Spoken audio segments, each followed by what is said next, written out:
주변의 가운데 평안하셨습니까? 추운 날씨임에도 불구하고 교회를 찾으신 모든 하늘 가족들을 진심으로 환영합니다. 제가 어제 오늘 더 살찐 것 같습니다. 얼마나 맛있는 식사로 이렇게 섬겨주시는지 그 사랑에 진심으로 감사를 드립니다. 제가 어제 오늘 이틀밖에 되지 않았지만 전주중앙교회를 이렇게 보면서 느끼는 건 준비가 됐다라는 느낌이 정말 많이 들어요. 하나님께서 이 교회를 사용하실 준비, 이 교회가 부흥할 준비가 됐다라는 느낌을 참 많이 받습니다. 그동안 많은 분들이 교회를 열심으로 섬겨 오셨고 지금도 선교 사역을 위하여 수고하는 분들이 정말로 많으시고 또 교회의 변화와 부흥을 갈망하는 성도님들이 많다는 것을 느끼게 됩니다. 아무쪼록 이번 일주일의 그 시간들이 여러분의 그 마음들이 하나로 모아져서 하늘로 향하는, 그래야 하나님의 축복을 더욱더 깊이 경험하는 그런 기회들이 될 수 있기를 간절히 소망합니다. 우리 옆사람과 다시 한번 뜨겁게 사랑과 소망을 담아서 인사하겠습니다. 눈을 마주치시고 안아주시면서 갈비뼈가 부러지지 않을 정도로 안으시면서 하늘까지 함께 갑시다 이렇게 인사해 주시면 좋겠습니다.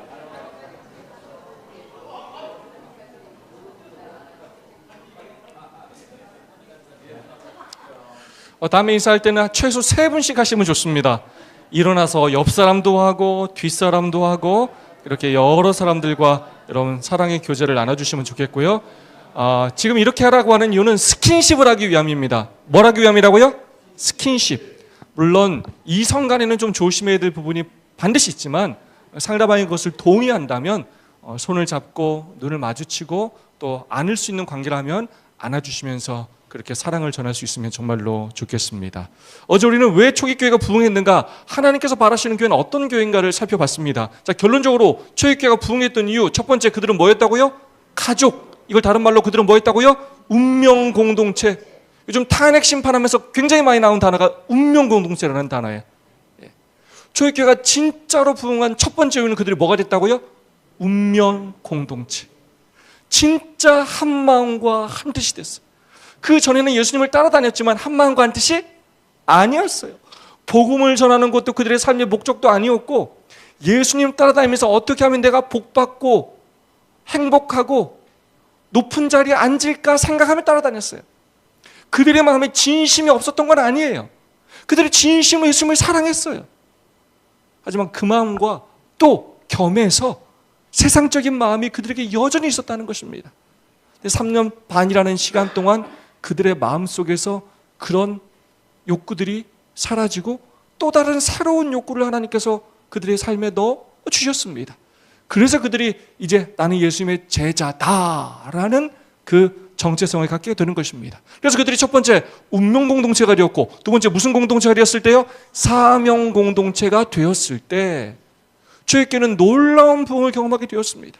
온 백성에게 칭송을 받게 되었고 주께서 구원받는 사람을 그 교회에 한없이 부어 주셨다는 것입니다. 그래서 복음이 예루살렘과 유대와 사마리아와 땅끝까지 전해지는 놀라운 역사가 일어나게 되었고, 그 역사를 통하여 오늘 우리도 이 복음 안에서 살 수 있게 된 것입니다. 우린 이 고민을 해야 된다고 했습니다. 우리는 과연 가족같이 친밀한가? 우리는 운명 공동체인가? 두 번째, 우리는 과연 사명 공동체인가? 우리는 이걸 고민해야 된다고 말씀을 드렸습니다. 그러면서 무엇이 문제인가를 제가 말씀을 드렸고, 정체성의 문제다라고 저는 말씀을 드렸습니다. 우리 교인들이 재림교인으로는 사는데 안식일 교인, 이 가장 많이 사는 게 2개예요. 우리 정체성 하면 우리한테 가장 깊이 뿌리 박혀 있는 건 뭐라고요? 재림과 안식. 중요합니까? 안 중요합니까? 너무 중요해요. 정말로 이건 우리의 정체성 중에 정체성이에요. 근데 문제는 뭐냐면 제자가 아니면서 안식일 교인이라는 거예요. 제자로의 정체성 없이 사명은 감당하지 않으면서 안식일만 잘 지키려고 한다는 거예요. 사명을 감당해야 예수님이 재림하시는데, 땅끝까지 복음을 전해야 예수님이 재림하시는데, 복음을 전하는 건 관심이 없이 나 구원받으려고 뭐만 기다린다고요? 재림만 기다리고 있단 말이에요. 그래서 우리의 정체가 무엇인지를 올바로 아는 게 정말로 중요하다는 것입니다. 그것이 문제의 본질이라는 거예요. 예수님의 제자라는 정체성이 없는 사람은 사명을 감당하지를 않는다는 거예요. 예수님께서 주신 대사명은 한마디로 보고요, 제자를 삼으라. 너희는 제자를 삼으라. 제자를 삼기 위하여 가야 하고 침례를 줘야 하고 가르쳐 지키게 해야 된다는 거예요. 그렇게 함으로 그 사람을 뭘 삼아야 된다고? 제자를 삼아야 된다는 거예요. 이게 예수님의 뭐라고요? 대사명이라는 거예요. 그래서 우리의 모든 목적은 이 네 가지가 되어야 합니다. 제자를 삼기 위해서 뭐 해야 하고? 가야 하고, 그 다음에 뭐 해야 한다고? 그 사람들을 침례를 줘야 하고, 침례를 준 걸로 그치면 안 되고 그들을 뭐 해야 한다고요? 가르쳐서 지키게 함으로 그들로 하여금 또 다른 사람을 뭐 하게 만들어야 돼요? 제자를 삼도록 만들어야 된다는 거예요. 그렇게 하기 위해서 중요한 건 예수님께서 그들을 먼저 제자를 삼으라라고 명령하기 전에 3년 반 동안 그들을 뭐가 되게 하는 시간에 자신의 삶을 다 바치셨다고요? 내가 예수님의 제자라는 정체성을 온전히 갖게 하는 일에 예수님은 3년 반이라는 시간을 다 썼어요. 그때도 그들은 교인이었어요.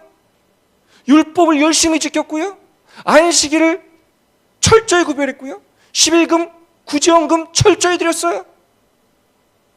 그런데 그들이 누구는 아니었다고요? 예수님의 제자는 아니었어요. 근데 3년 반 동안 예수님께서 그들의 마음에 예수님의 제자라는 정체성을 온전히 심어주시고 어떻게 믿음 생활해야 하는지를 가르치신 것입니다. 사실 제목이 지금 전인적 소그룹 세미나라고 했는데, 전인적 소그룹은 이 중에 제가 말하는 것 중에 아주 일부분에 속한 것이고, 제가 지금 얘기하는 거의 대부분의 내용은 교회 세미나예요. 교회란 어떤 곳이 되어야 하느냐. 그래서 우리가 방금 불렀던 찬양, 이런 교회 되게 하소서, 저의 총 주제는 뭐냐면 이런 교회가 되게 해달라는 거예요. 이런 교회 중에 하나가 소그룹이에요. 왜냐, 예수님은 제자 훈련을 어떻게 시켰냐면 소그룹의 방식으로 제자 훈련을 시켰어요. 그걸 단계별로 시키셨어요.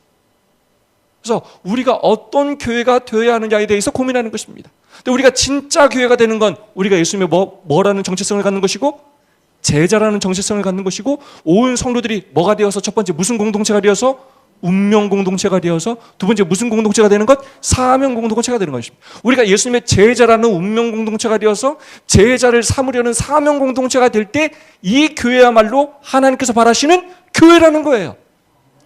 이거 없이 안식일 교인으로만 살면 문제가 생겨요. 이거 없이 재림만 기다리면, 이거 없이 건강기별 예언 전도에만 강조하면 문제가 생긴다고요. 제자가 되어야만 제자를 삼을 수 있다는 것입니다. 읽어볼까요? 그리스도께서, 시작.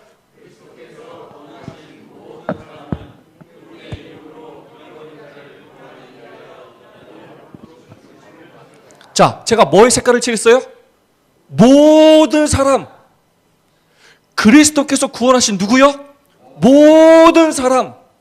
30대부터 60대까지 아니에요. 연령을 구분하지 않았어요. 인종을 구분하지 않았어요. 학력을 따지지 않았어요.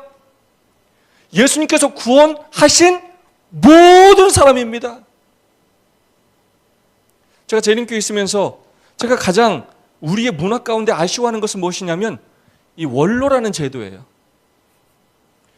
서울은 장로님들, 집사님들 수가 많으면 요즘은 65세까지 떨어뜨린 교회도 있어요. 그럼 원로가 돼. 그럼 많은 우리 교인들의 인식 속에 어떤 인식이냐면 원로가 되면 아무 일도 하지 않으려고 그래요. 그것이 직분과 직책을 맡지 않는 것인데, 질서를 위해서 그런 전통이 있는 것인데, 그러면 교회를 아예 안 해. 다 졸업이야. 맨날 하는 말이 뭐냐면 난 과거 했다는 거예요. 맨날 과거 얘기만 해. 애들은 어려서 안 해. 학생들은 공부하나 안 해. 청년들은 연애하느라 안 해.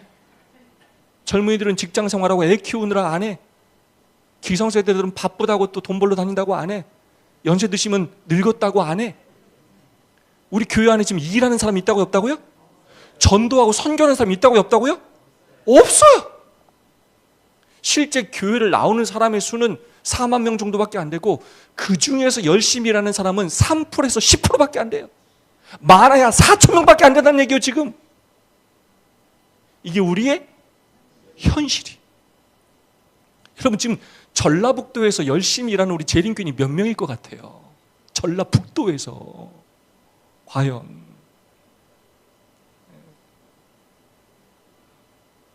전주의 인구가 몇 만입니까? 60만입니까? 이 60만을 대상으로 선교해야 되는데 이 새 교회에서 정말 열심히 있는 사람 합쳐봐야 몇 명이 되겠냐고 저희가요. 하나님께서는 모든 사람이 하나님의 포도원 일꾼이 되기를 요구하신다는 것입니다. 어린이여도 학생이어도 80세, 90세여도 모두가 하나님의 일꾼이 되어야 한다는 것입니다.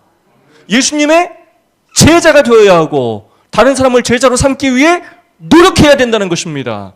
언제까지요? 죽을 때까지. 제가 전에 있던 교회에는 80세, 90세 어르신들이 많았어요. 그분들이 저한테 무슨 얘기를 참 많이 했냐면 처음에 나는 늙어서 못한다는 얘기를 참 많이 했어요. 그럼 제가 뭐라고 그랬냐?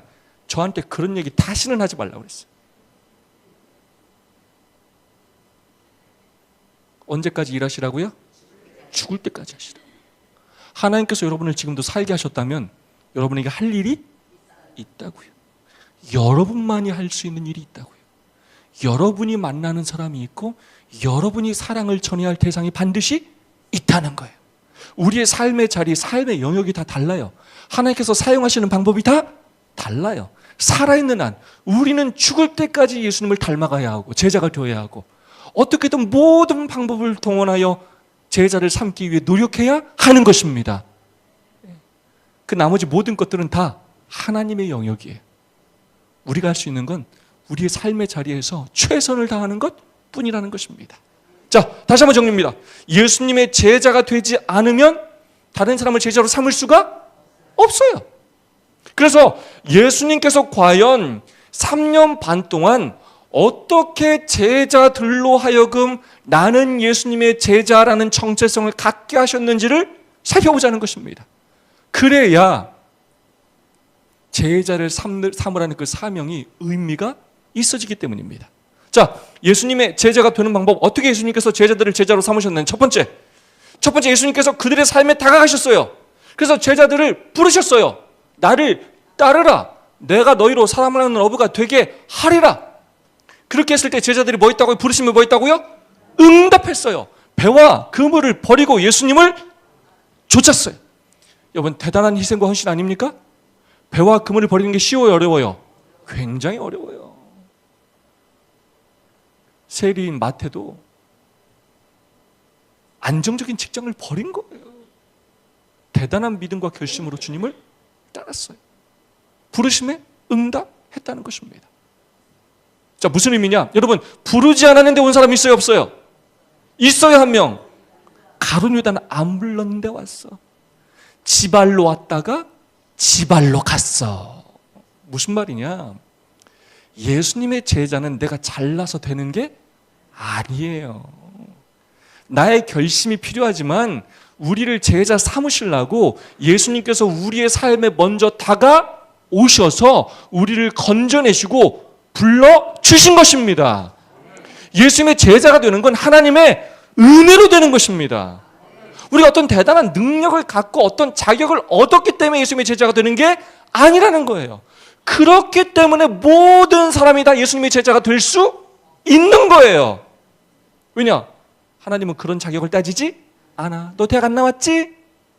너 무슨 몇 단계 제자 훈련 6단계까지 안 마쳤지? 너 중간에 포기했지? 넌 제자 아니야. 난 너 같은 애는 제자로 인정할 수가 없어. 너 영어 할 줄 알아? 너 기억절 60개 외웠어? 이런 걸로 자격을 따지지 않으셔요. 그렇게 하면 우리 중에 예수님 제자할 사람 몇 명 안 돼. 우리 다 가르쳐야 돼. 자격 있다 없다? 자격이 없어. 제자들이 언제 진짜 제자가 되냐면 내가 아무 자격이 없는데 난 정말 예수님 버려도 되는데 그런 나를 여전히 제자로 불러주셔서 그 사랑과 은혜에 감사해서 그들이 진짜 뭐가 됐다고요? 제자가 됐어요. 그 전에는 이게 믿음으로 말미암는 의예요. 이걸 칭의라고 하는 거예요. 전에는 자기가 잘나가지고 오른편에 하고 왼편에 앉으려고 생각했단 말이에요. 그래서 어떤 자격을 갖추려고 하고 막 기억절도 많이 외워보고 성경도 많이 공부해보고 제자훈련 가가지고 몇 단계도 완성해보고 했단 말이죠. 근데 그걸로는 늘 내가 높다, 네가 높다, 내가 더 잘한다 이런 걸로 계속 싸웠단 말이에요. 그다 그들이 정말 예수님을 배반하고 나서야 우리가 아무것도 아니구나, 나 정말 쓸모없는 사람이구나, 그걸 깨달았단 말이에요.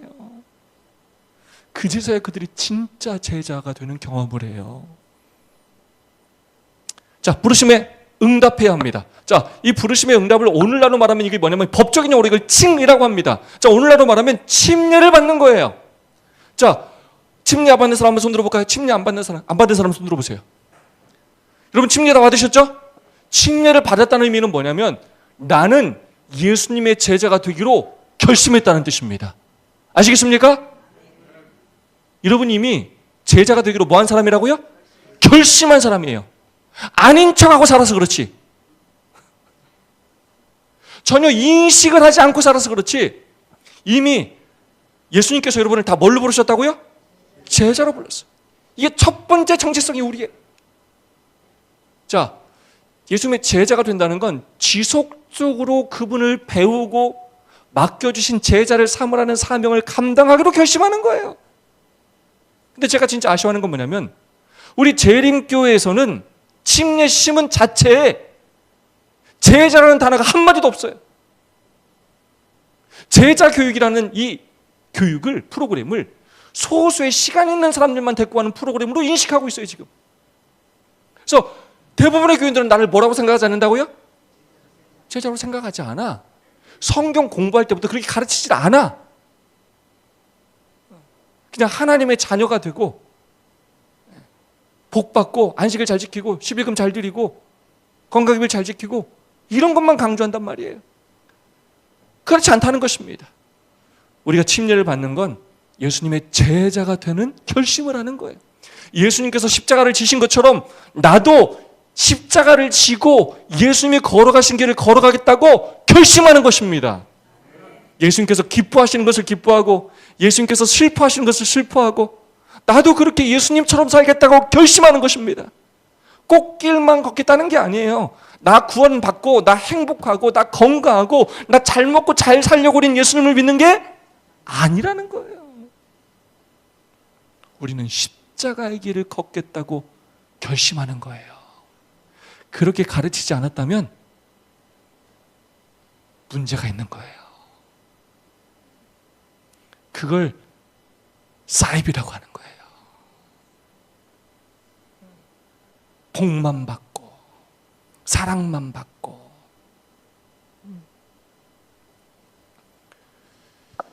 예수님은 그렇게 우리를 부르지 않으셨어요. 제자라는 말은 마르테스라는 헬라어인데 이 영어로 이 제자라는 말 안에 훈련이라는 개념이 포함되어 있습니다.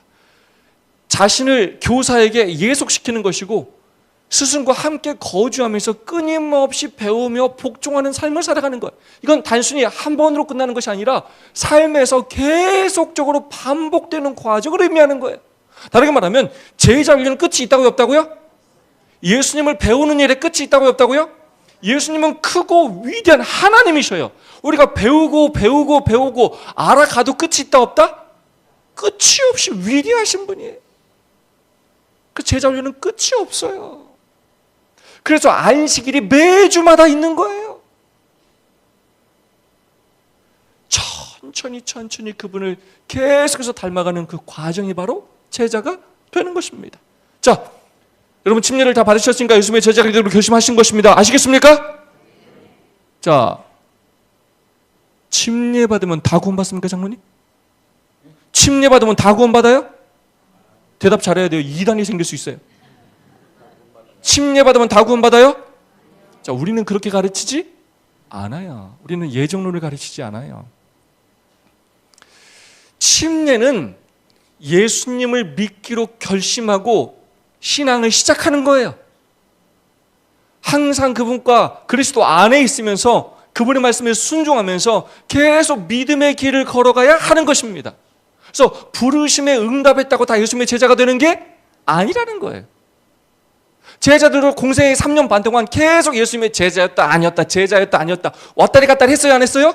끊임없이 왔다리 갔다리 했어요. 마치 지금 우리처럼 교회에 오면 교인인데 직장에 나가면 교인이 아니야.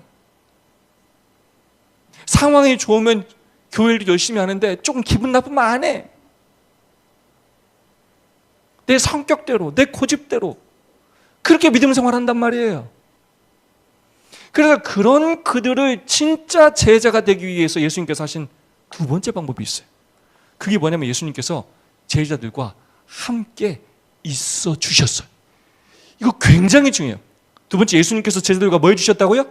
함께 있어 주셨어요. 그 주체가 누구냐면 예수님이에요. 사실은 제자들이 예수님과 함께 있었던 게 아니에요. 제자들은 맨날 도망가려고 그랬어. 근데 그런 그들을 버리지 않고 예수님께서 뭐 해주셨다고요? 3년 반 동안 함께 있어 주시면서 그들을 영적으로 뭐 하셨다고요? 성숙시키셨어요.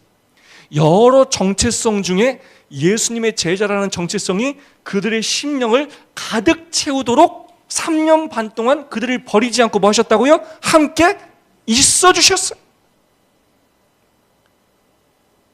다르게 말하면 예수님의 제자는 내가 잘나서 되는 게 아니라 우리를 버리지 않고 예수님께서 계속 우리와 뭐 해주심으로 함께 있어 주시면서 그분의 사랑과 그분의 은혜를 끊임없이 우리에게 나누어 주시면서 그분이 우리의 삶의 목표를 변화시키고 성품을 변화시키고 우리에게 능력을 주셔서 당신의 도구로 삼는 과정을 의미하는 것입니다. 자, 마태복음 4장 23절은 예수님께서 이 땅에 오셔서 하신 사역을 요약하는 말씀입니다. 다 함께 읽어볼게요. 예수께서 시작.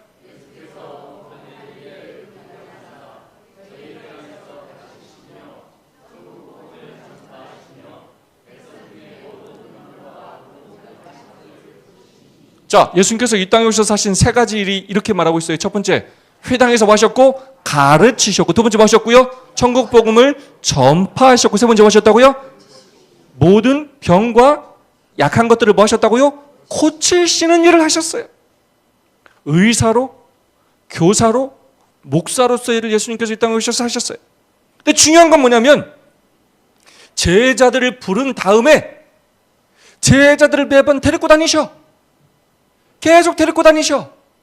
데리고 다니시면서 어떻게 가르치는지를 보여주셨어요. 계속 데리고 다니면서 어떻게 천국 복음을 전파하시는지를 보여주셨어요. 그러다가 배고프면 오병이어로 떡을 먹이기도 하시고, 가다가 눈먼 자가 있으면 어떻게 고치는지 보여주기도 하시고,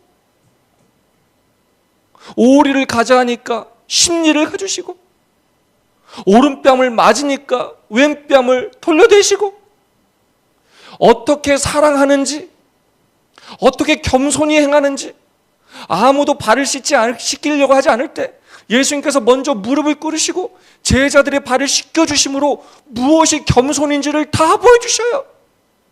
그렇게 바리새인과 서기관들이 예수님을 잡아 죽이려고 할 때 온유하고 겸손하게 어떻게 정말로 삶으로 복음을 전하는지를 제자들에게 다 보여주셔요.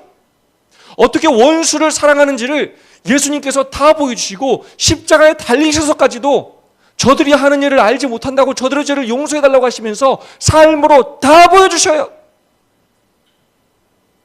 3년 반 동안 예수님은 뭐 했다고요? 데리고 다니면서 삶으로 다 보여주셔요. 안식일을 어떻게 지키는지 예수님께서 이 땅에 오셔서 하신 가장 많은 논쟁이 뭐냐면 안식일 논쟁이에요. 그 바리새인들이 끊임없이 예수님이 안식일을 어긴다고 지적하고 잡아 죽이려고 했어요. 그때마다 예수님은 안식일이 어떤 날인지, 안식일이야말로 섬김의 날이고 봉사의 날이라는 것을 삶으로 다 보여주셨어요. 율법을 재해석하셨어요.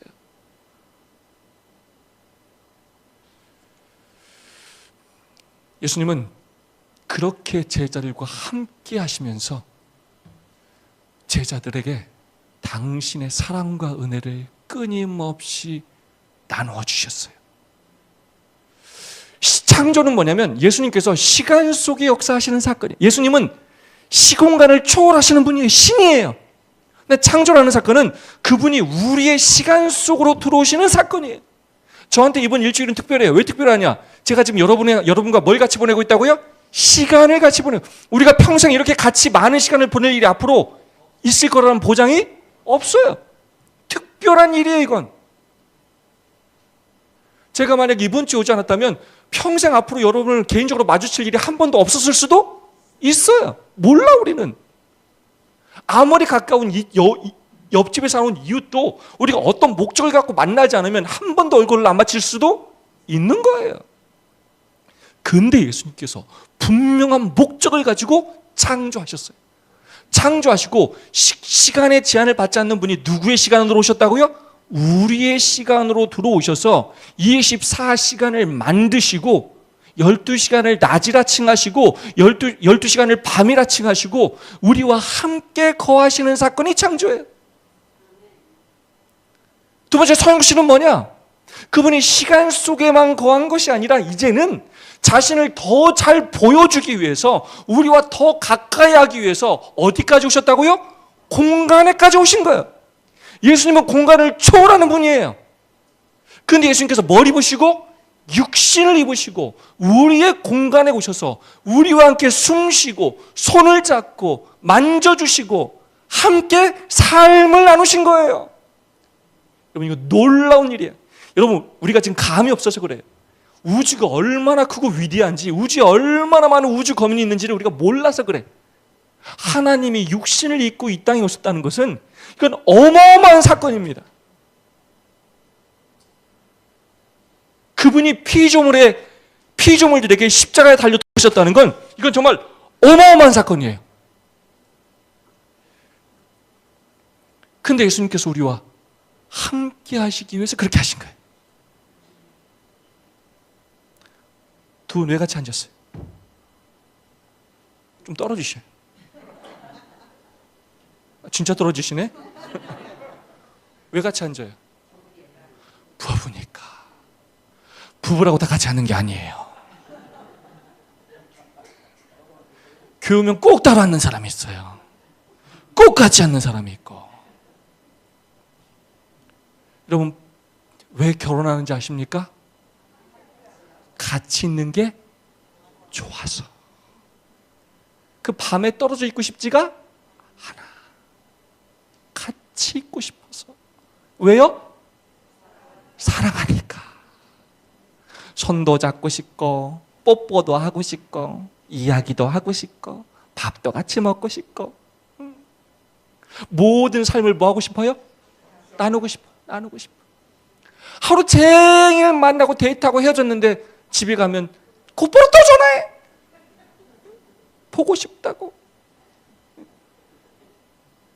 숨길 수 없는 두 가지겠다 그래. 기침하고 사랑이래.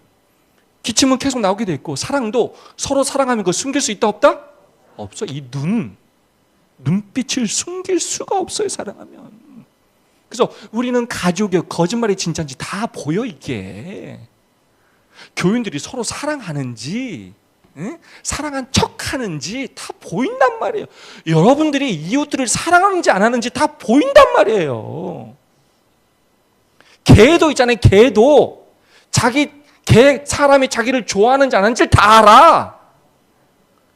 우리 이웃들도 우리가 자기를 좋아해서 다가오는지 교회 데리고 다가려고 다가오는지 다 알아요. 여러분, 사람들 너무 무시하지 마요.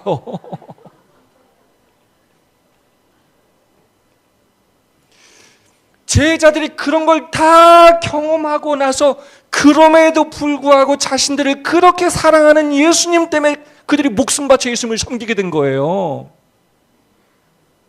자기들을 버리지 않고 뭐 해주시는 예수님이요? 함께 해주신 예수님을 그들이 체험적으로 깨달았어요. 그걸 깨달았을 때 제자들이 진짜 뭐가 됐다고요? 가족. 우리도 그렇게 사랑하자. 그때 이른비 성령께서 역사하셔요. 그럼 우리가 그런 마음으로 또 누구를 섬길 수 있게 돼요? 이웃들을, 나와 아무 상관이 없는 이웃들까지도 섬길 수 있는 사랑을 예수님께서 우리한테 뭐 하신다고요? 주셔. 그건 나 스스로 가질 수가 없어. 우리한테는 그런 마음이 코딱지만큼도 없어. 사랑하면 삶을 공유하고 싶어져. 그래서 지금 하나님은 지금도 우리와 함께, 그래서 우리 하나님을 임마누엘의 하나님이라, 예수님은 임마누엘의 예수님이에요. 우리와 뭐 하신다고요? 함께 하셔. 왜요? 사랑하니까.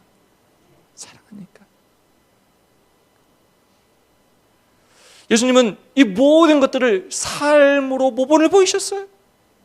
말만 하시는 분이 아니에요. 예수님께서 만약에 말만 하실 거라면 이 땅에 오실 필요가 없었어요.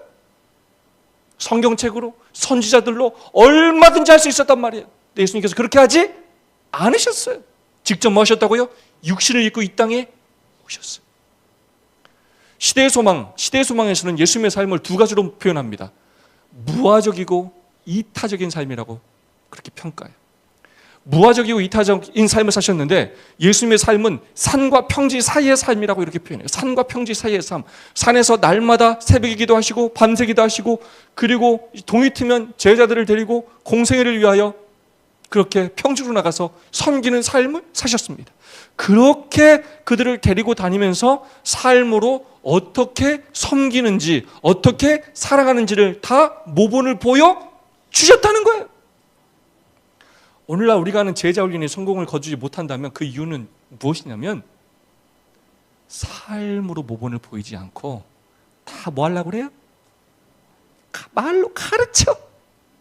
어떤 지식을 습득해. 저는 마치 우리 교회가 어떤 교회 같냐면 요즘은 가장 짧은 시간에 어떻게 하면 침례를 줄 수 있을까를 연구하는 것 같아. 마치 뭐 하지 않은 채 같이 함께 있지 않은 채, 사랑하지 않으면서. 자, 정리합니다. 예수님은 함께 하셨어요. 함께 하시면서 제자들 영적으로 성숙시키셨습니다. 근데 두 가지 과정을 사용하셨어요. 첫 번째 뭘 먼저 나누셨다고요? 굉장히 중요한 개념이요. 첫 번째 뭘 나누셨다고요? 삶을 나누셨어요. 여기서 삶이란 말은 그분의 생명을 나누시고 사랑을 나누시고 은혜를 나누시고 그분의 의를 나누셨어요. 끊임없이 그분의 품성을 전달하셨어요. 그리고 나서야 두 번째 뭘 나누셨다고요? 말씀을 나누셨어요. 가늠한 여인이 돌에 맞아 죽을 뻔할 때 예수님께서 그 여인을 보호하시면서 죄 없는 자가 돌로 치라고 말씀하시면서 먼저 그 여인을 용서해 주시고 그것으로 끝난 게 아닙니다. 그 다음에 그 여인에게 다시는 가서 죄를 범하지 말라라고 말씀하셔요. 삶으로 다 모본을 보이신 다음에 말씀을 가르치셨어요. 낮 시간에 제자들에게 어떻게 섬겨야 하는지, 어떻게 사랑해야 하는지 삶으로 다 모본을 보이신 다음에 밤에 제자들을 불러 앉히고 그들에게 너희도 이렇게 행하라라고 말씀으로 가르치셨어요. 예수님은 삶으로 모본을 보이기 전에는 말씀하신 적이 있다 없다? 없다는 거예요. 목사님께서 어제 오늘 저한테 김현철 목사님이 이게 담임 목사님 같다는 말씀을 두 번이나 하셨어요. 제가 여러분들한테 자꾸 뭘 보여주려고 노력하는 거냐면 어제도 말했죠. 모든 것은 인사하는 것부터 시작이 돼요. 교회는 혼자 예배 보러 오는 것이 아니에요. 섬기러 오는 곳이에요. 그 섬겨야 할 대상은 하나님과 성도들이에요. 그리고 이 교회에서 그 사랑을 풍성히 경험해야 우리가 누구에게 그 사랑을 전할 수 있어요? 이웃에게 전할 수 있게 돼요. 그럼 우리는 예수님께서 우리에게 하신 것처럼 서로 뭘 나눠야 되고 삶을 나눠야 돼요. 반갑게 인사하고 안아주고 마음을 어루만져주고 한 마음과 한 뜻이 되기 위해 노력해야 돼요. 뭐부터 잘해야 된다고요? 인사부터 잘해야 돼요.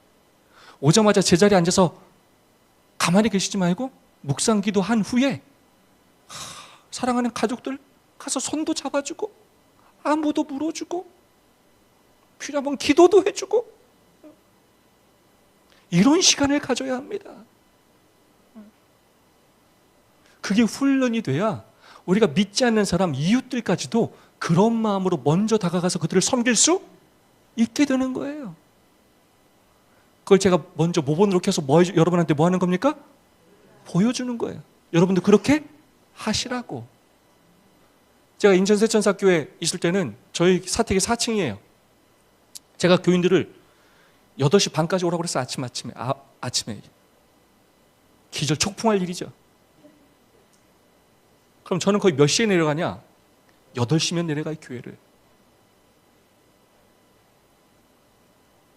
저희 교회를 탐방했던 수없이 많은 사람들이 저희 교회로 와서 깜짝 놀라는 건 뭐냐면 자기들이 막 엄청 8시 반에도 오고 막 20분에도 오는데 놀라는 건 자기들이 와서 너무 빨리 왔다 생각하는데 벌써 교인들이 와 있는 거야. 와서 환영을 하고 있는 거야. 뭐 이런 교회가 다 있어. 모든 지도자들은 섬기려면 빨리 와야 돼요. 모든 성도를 섬겨야 돼요. 우리 모두가 그런 사람이 되자고 지금 우리가 그 얘기를 하고 있는 거예요. 목사님만, 심은 장로님만, 제자훈련 받은 사람만, 이런 교회 말고 우리 모두가 누구를 닮아야 된다고요? 예수님을 닮아야 돼. 그게 제자훈련이에요. 제자훈련을 받는 모든 시간, 교회를 나오는 모든 시간이 제자훈련을 받는 시간이에요. 그러므로 교회를 일찍 오실 뿐만 아니라 와서 누구를 섬기라고요? 성도들을 섬기셔야 돼. 그럼 목사님만 하는 일이 아니에요. 자, 영상 하나 보겠습니다.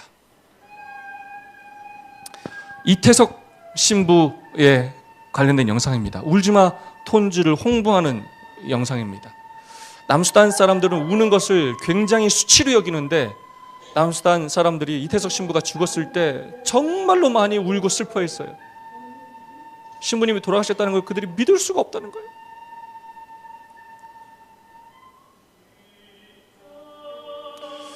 이태석 신부님은 호르몬이 밑에서 공부를 해서 어렵게 의사가 됐어요. 근데 의사를 포기하고 그 어렸을 때부터 믿었던 그 캐톨릭에서 신부가 되기로 결정하고 세상에서 가장 가난한 곳인 남수단으로 그가 떠나게 됩니다.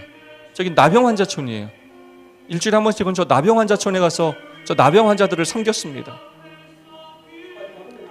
그들이 뭐라고 하냐면 신부님은 우리에게 아버지였다라고 고백해요. 지금 부르는 노래도 이태석 신부가 작사 작곡해서 직접 부르는 노래예요.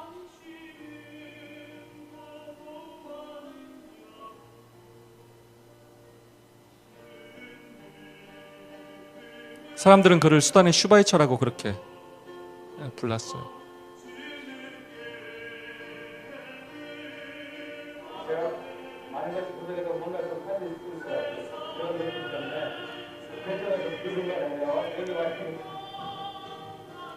마흔 8살에 대장암으로 그가 생을 마감했습니다. 제가 49인데 저보다 빨리 죽었어요.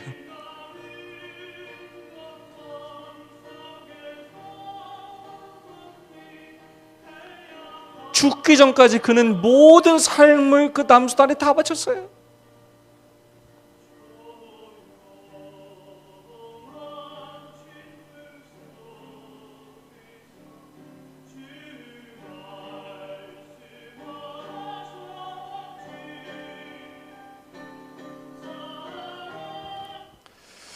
제가 2010년도에 이 영상을 처음 봤던 것 같아요. 영화, 여러분 울지마 톤즈 꼭 한번 보시면 좋겠어요.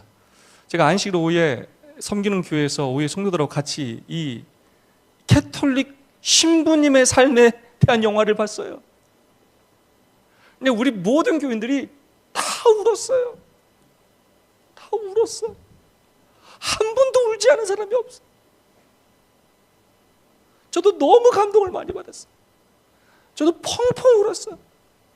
제가 그 후로 이 영화를 도대체 몇 번을 봤는지 몰라요. 근데 볼 때마다 매번 눈물이 나와요. 첫 번째, 왜 울었냐면 이분의 삶이 너무 감동적이에요. 어떻게 이렇게 살 수 있지? 우리 재림교 안에도 훌륭한 분들이 많아요. 없다는 얘기가 아니에요. 많아. 근데 이분의 삶은 마치 저에게 예수님처럼 다 느껴져. 이렇게 이분의 삶이.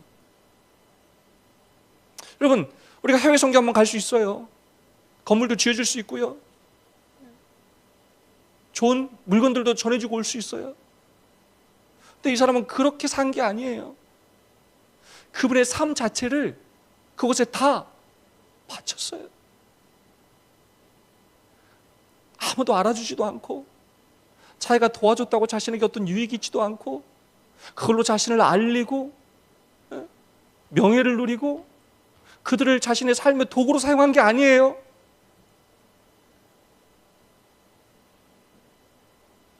그냥 그들과 함께하면서 그들의 아버지가 되어주고, 형이 되어주고, 오빠가 되어주고, 같이 있어줬어요. 자신의 모든 삶을 바쳐서 그들을 섬겼어요. 자기와 아무 상관도 없는데, 부모님, 어머님 떠나서, 가족들 다 떠나서 결혼도 안 하고, 자기 하고 싶은 거 하나도 하지 못하면서 하나밖에 없는 자신의 삶을 다 바친 거예요. 너무 존경스러웠어요. 두 번째, 제가 너무 부끄러워서 울었어요. 정말. 너무 부끄러워서 볼 수가 없어요. 아주. 전 진리가 없는 저 사람이 저렇게 사랑을 전하면서 사는데, 그렇게 맨날 진리 가졌다고 맨날 자부하는 재림교회 목사인 나는 어떻게 사느냐를 생각해 보면 얼마나 이기적인지 몰라요. 어떻게 하면 자녀 교육 잘 시키고, 어떻게 하면 조금 더 좋은 형편의 교회를 가고, 어떻게 하면 뭐 좋은 대접을 받고, 정말 머릿속에 뭐가 들었는지 이런 생각만 하고 사는 것 같은데, 진리가 없다고 하는 저 사람은 진리가 무엇인지를 삶으로 보여주며 사는 것 같아요. 제가 그때부터 무슨 고민을 했냐면, 우리 재림교회가 진리교회인 건 말할 것도 없어. 여러분, 진리교회 맞습니까? 진리교회 확실해요. 우리가 믿는 진리가 가장 성경적이고, 우리 남은 무리는 예언적인 역사적인 남은 무리 이미 확실합니다. 그런데 예수님께서 보실 때 누가 착하고 충성된 종일까를 고민하면 참 면목이 없어요. 나도 나름대로 신앙을 열심히 해왔다고 해왔는데, 사회 사람들이 과연 우리를 평가한다면 누가 더 예수님을 닮았다라고 평가할까 고민하지 않을 수가 없어요.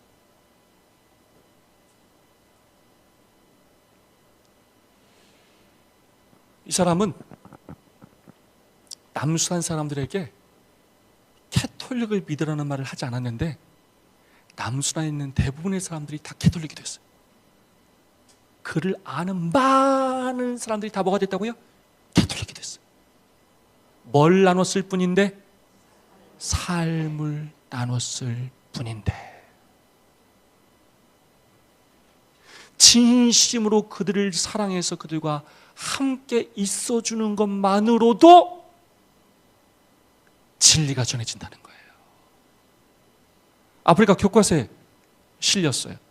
성당보다 학교를 지었어요. 그래서 대통령 훈장을 받았는데 한국인 슈바이처라는 별명을 갖고 표창을 받았어요. 자, 대통령이 이런 말을 했어요. 우리에게 너무 많은 사랑을 남겼기에 외국인에게 처음으로 훈장을 수여한다. 여러분, 뭘 남겼다고요? 뭘 남겼다고요? 건물을 남긴 게 아니에요. 지금 학교를 지어주고 병원을 지어주고 악기를 가르치고 지금 이 얘기를 하는 게 아니에요. 우리에게 뭘 가르쳐줬다고요? 사랑의 먼저를 가르쳐줬어요. 내전으로 고통당하고 돌봄을 받지 못하고 그렇게 죽어가는 불쌍한 그 사람들을 아무 조건 없이 자신의 생명을 바쳐가며 사랑하는 그 사람을 통해 뭘 배웠다고요? 사랑을 배웠어요. 사랑을 남겼어요.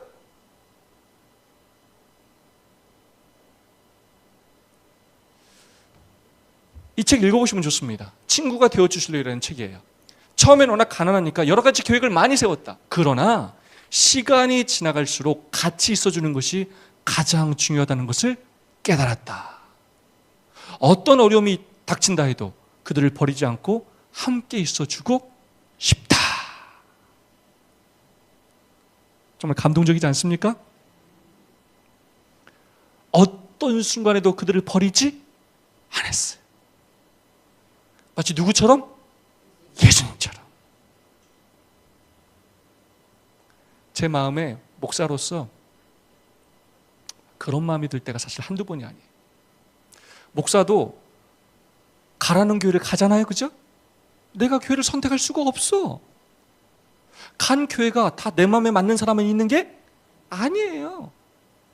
이런 사람 말고 내 마음에 드는 사람만 골라서 교회를 만들고 싶은 마음이 들 때가 있단 말이에요. 이런 사람들은 교회 안 나왔으면 좋겠고, 내 말 잘 듣고 순종 잘하는 사람들하고 막 신앙생활하고 싶은 마음이 들 때가 있단 말이에요.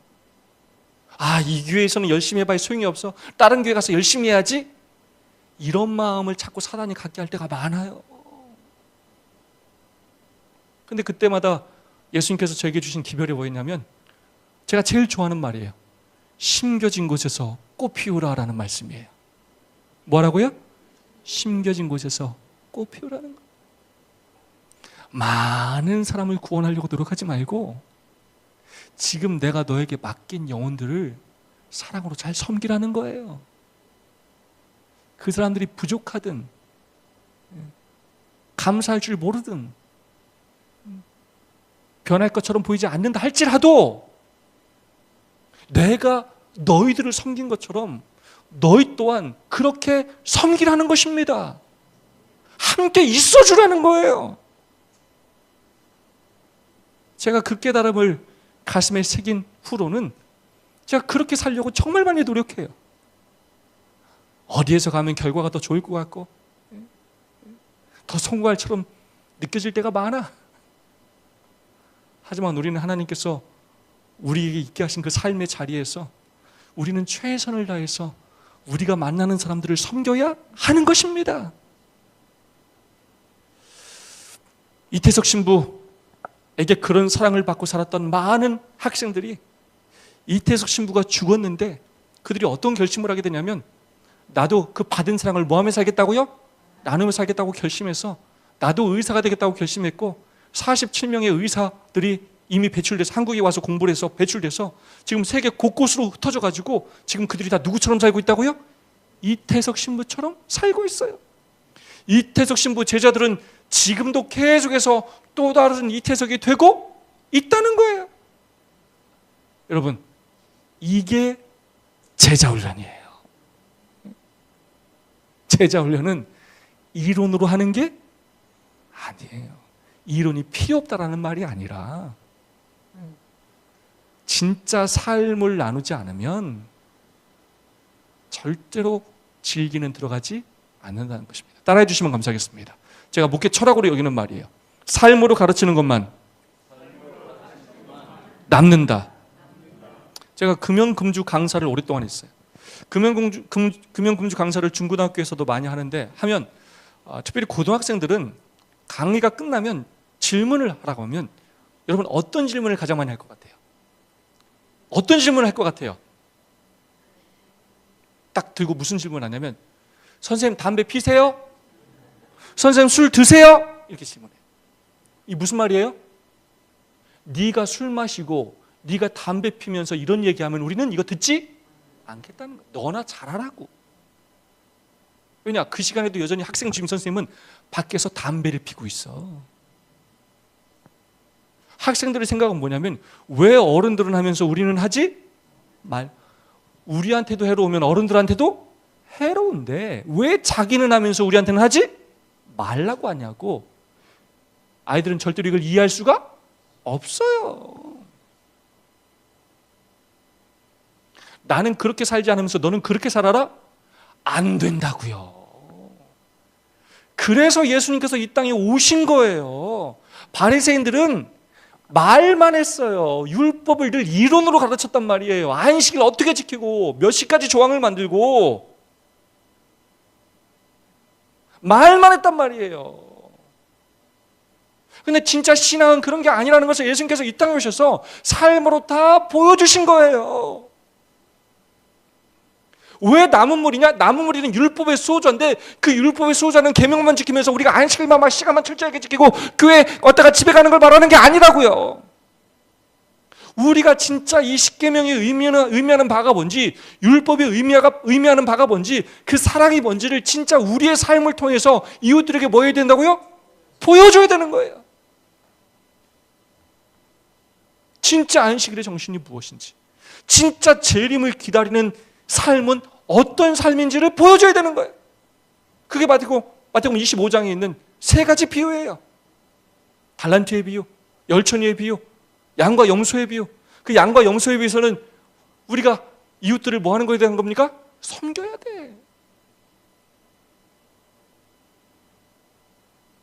삶으로 가르치지 않으면 아무것도 남지 않아요.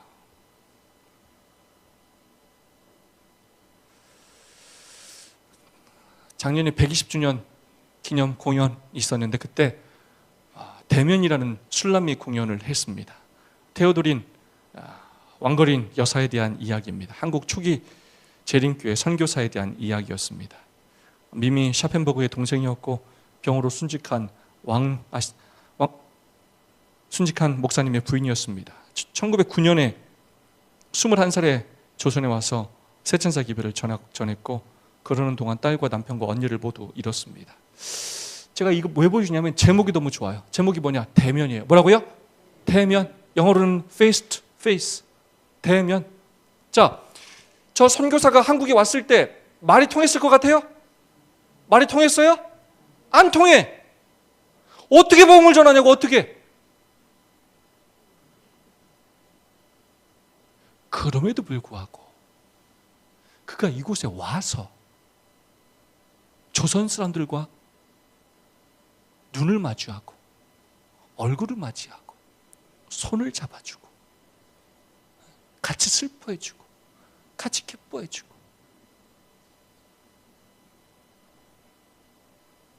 자기 가족들이 죽는 슬픔도 경험하고 그럼에도 불구하고 나는 당신들을 사랑하고 당신들에게 복음을 전하고 싶다는 그 열망을 보여줌으로써 복음이 전해진 거예요.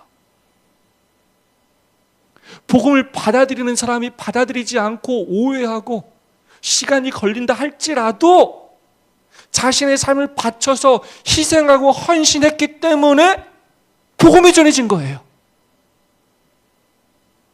뭘 나누지 않고는요? 뭘 나누지 않고는요? 삶을 나누지 않고는 어떤 복음도 전할 수 없다는 거예요. 삶을 나누지 않고는 그 누구도 사랑할 수 없어요. 결혼하려면 젊은 남녀가 뭘 합니까? 데이트를 해야 돼, 데이트. 만나서 밥도 먹고 놀러도 가고 카페도 가고 극장도 때로는 가고 여행도 가고 그렇게 서로 삶을 나누면서 서로를 알아가고 이해하고 보듬어 주고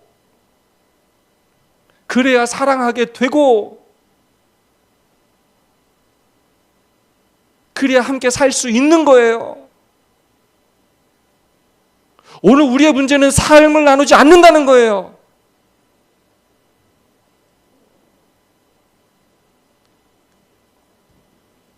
읽어볼까요? 예수님은 시작.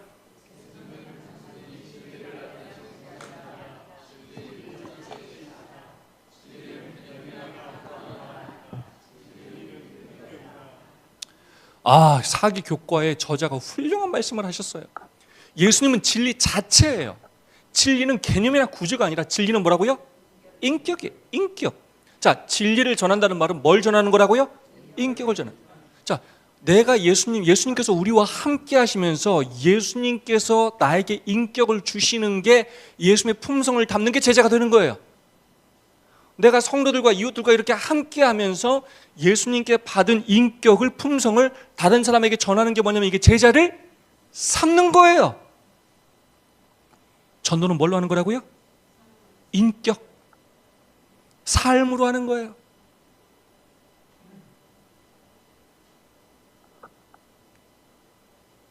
자, 지금까지 배운 걸로 다시 한번 정리해 볼게요. 여러분, 왜 우리 재림교회가 부흥할 수 없느냐? 첫 번째, 예수님의 제자라는 정체성이 없어요. 그런 교육 자체를 시키지 않았어요. 그래서 제자를 삼으라는 사명을 감당하지 않아요. 사명은 단순히 침례만 주는 게 아니에요. 가야 되고요, 침례를 줘야 하고요, 가르쳐 지키게 하면서 그 사람을 뭘로 삼게 만들어야 된다고요? 제자가 돼서 제자를 삼도록 만들어야 돼요. 그러면 그 사람이 제자를 삼으려고 하면 우리 모두가 또 뭐가 돼야 돼요? 제자가 돼야 돼요.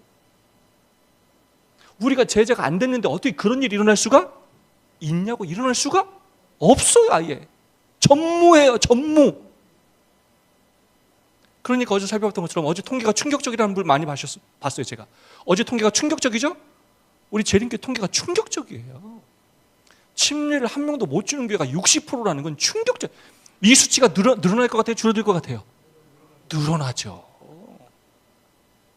추락하는 것은 날개가 없다고. 정신 안 차리면 죽는 건 순식간이에요. 두 번째, 뭘 나누지 않은 채 뭘 나누려고 한다고요? 삶을 나누지 않은 채 말씀을 나누려고. 우리 전도를 자꾸 그런 식으로 한단 말이에요. 열심히 하는 사람이 10%가 있어. 우리 재림교회 안에도. 근데 어떤 방식으로 하냐면 잘못된 방식으로 해. 뭘 나누지 않은 채? 삶을 나누지 않은 채 말씀을 나누려. 우리 교회 프로그램도 다 똑같아.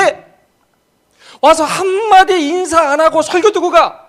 한마디 나누지도 않고 교과 공부해. 화요일도 금요일도 안식일도 뭘 나누는 시간이 없어요? 삶을 나누는 시간이 하나도 없어. 맨날 뭐만 나눠? 말씀만 중요하다고 그래. 서로 사랑할 수가 없어요. 운명 공동체가 될 수가 없어요. 운명 공동체가 돼야 사명 공동체가 되는 거예요. 순서가 있어요. 삶을 나눠야 말씀을 나눌 수 있는 거예요. 순서가 있어요. 읽어보겠습니다. 우리가 시작. 우리가 그리스도를 따르도록 부르심을 받았을 때 우리는 오직 그분의 인격에 연계되도록 소환된 것이다. 제자도란 그리스도께 부착되는 것을 의미한다. 제자도의 갑, 보네포가 한 말이에요. 우리가 제자가 된다는 건 뭐냐면 그분의 인격에 연계되도록 불렀다는 거예요. 그러니까 똑같아요. 그 표현하고. 그래서 우리가 예수님의 제자가 된 건 그분의 인격이 누구 인격이 되는 거라고요? 내 인격. 인격을 다른 말로 하면 뭘까요? 그게 품성이에요. 품성. 우리가 늘 성화의 핵심이라고 말하는 품성. 우리가 품성 갖고 하늘나라 간다는 말을 정말 많이 사용하죠? 그분의 인격이, 그분의 품성이 나의 품성이 되고 나의 품성이 이웃들에게 전해져서 삶을 나눔으로 전해져서 이웃들의 품성이 되는 것. 그게 하나님의 나라가 확장되는 거예요. 그게 복음이 전해지는 거예요. 그게 영혼을 구원하는 거예요. 그게 바로 뭐라고요? 제자도예요. 제자도는 뭐냐? 그게 제자가 되는 거고 그게 제자를 삼는 거예요.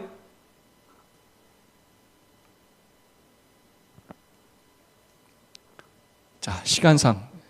자, 진리의 이론이나 그의 제자라는 공언만으로는 어떤 영혼도 구원할 수 없다. 우리는 온전히 그리스도의 것이 되지 않는 한 그리스도께 속한 것이 아니라는 거예요. 자, 다시 한번 정리합니다. 예수님께서 부르셨습니다. 그래서 제자들이 부르시면 응답했어요. 그래서 예수님께서 3년 반 동안 데리고 다니면서 그들을 영적으로 성숙시키셨습니다. 근데 함께 하시면서 두 가지를 나눴다고. 첫 번째 뭘 나누시고? 삶을 나누시고. 두 번째 뭘 나누셨다고요? 말씀을 나누시고. 순서가 중요해요. 뭐부터 나누셨다고요? 삶을 먼저 나누시고. 두 번째 뭘 나누셨다고요? 말씀을 먼저 나누셨어요. 이게 끊임없이 반복됩니다. 두 가지가 지속적이고 순차적이고 지속적으로 이루어지도록 하셔요. 첫 번째가 중요한 게 순차적이에요. 뭐라고요? 순서가 중요해. 두 번째, 지속성이 있어야 돼. 왜냐? 모든 제자 훈련은 계속 반복해야 돼. 순차적이고 지속적으로 이것이 나눠지도록 훈련시키셨어요. 그런데 시대의 소망과 사복음서를 깊이 연구해 보면 예수님께서 이 두 가지 나눔이 세 가지 관계에서 이루어지도록 훈련시키셨다는 것을 깨달을 수 있어요. 자, 첫 번째 관계가 누구냐? 누구라고요? 하나님이에요. 두 번째 관계가 누구냐? 성도예요. 세 번째 관계가 누구냐? 이웃이에요. 그래서 예수님께서 이걸 삶의 모본을 보이셔. 첫 번째, 누구하고 삶을 나누셨다고요?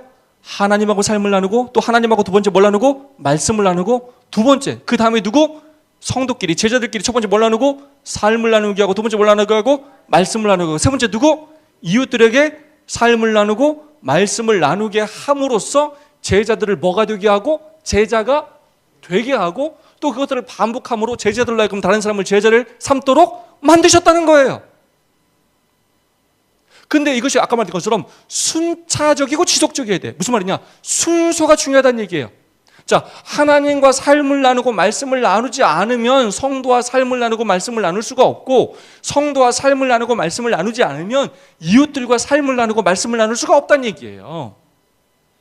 하나님께로부터 은혜를 받아야 성도들과 나눌 수 있고, 성도들과 이 은혜를 풍성하게 해야 이웃들에게 그 은혜를 나눌 수 있게 되는 거예요. 하나님께로부터 인격을 내가 받아야, 붙어서 삶을 나눠서 그 인격을 받아야 나의 인격이 되고, 성도, 첫 번째 이웃이 성도예요. 성도들과 그 인격을 나눠야 또 다른 사람에게 이것을 전해줄 수 있게 된다는 거예요. 예수님은 이 세 가지 관계에서 두 가지 나눔이 이루어지게 함으로 제자들을 제자가 되게 하셨고, 제자들로 하여금 제자를 삼게 훈련시키셨다는 것입니다. 생각보다 복잡하지 않아요? 제가 지금까지 말한 것이 지금 이 한 시트에 다 요약되어 있는 겁니다. 지금 이게 순차적이고 지속적으로 이루어지게 함으로 제자가 되게 하시고 제자를 삼게 하셨다는 거예요. 자, 이번 일주일은 이 세 가지 관계에서 두 가지 나눔을 어떻게 이루어지도록 예수님께서 훈련시켜주셨는지를 살펴보는 거예요. 그리고 실제적으로 교회에 어떻게 적용하는지를 우리가 고민하게 될 것입니다. 자, 우리의 정체성은 제자가 되는 것입니다. 우리의 사명은 제자를 삼는 것입니다. 그것은 바로 세 가지 관계에서 두 가지 나눔이 순차적이고 지속적으로 이루어질 때 예수님의 제자가 되고 또 제자를 삼을 수 있게 된다는 것입니다. 이게 누구의 방법이라고요? 예수님의 방법이라는 거예요. 자, 그럼 우리가 하나씩 살펴보자는 것입니다. 자, 첫 번째입니다. 하나님과 삶을 나누고 말씀을 나누는 일이 이루어지느냐? 예수님은 어떻게 이 일이 이루어지도록 훈련을 시키셨느냐? 첫 번째, 삶을 나눈다. 이 개념은 뭐냐? 하나님과 삶을 나눈다. 오늘 우리로 말한다면 기도라고 할 수 있겠어. 기도. 하나님과 기도하는 거예요. 두 번째, 말씀을 나눈다. 뭘까요? 성경과 예언의 신을 묵상하는 거라고 할 수 있겠습니다. 아시겠죠? 우리가 먼저 하나님께로부터 삶을 나누고 말씀을 나눠야 내가 얼마나 죄인인지를 깨닫게 되고, 그런 나 같은 죄인을 얼마나 사랑하시는지, 그래서 그 사랑의 은혜와 감동을 받기 때문에 우리가 예수님의 제자가 되고 싶은 마음이 생기는 거예요. 예수님께서는 이 땅에 오셨을 때 밤새 기도하시고 새벽에 또 기도하셨어요.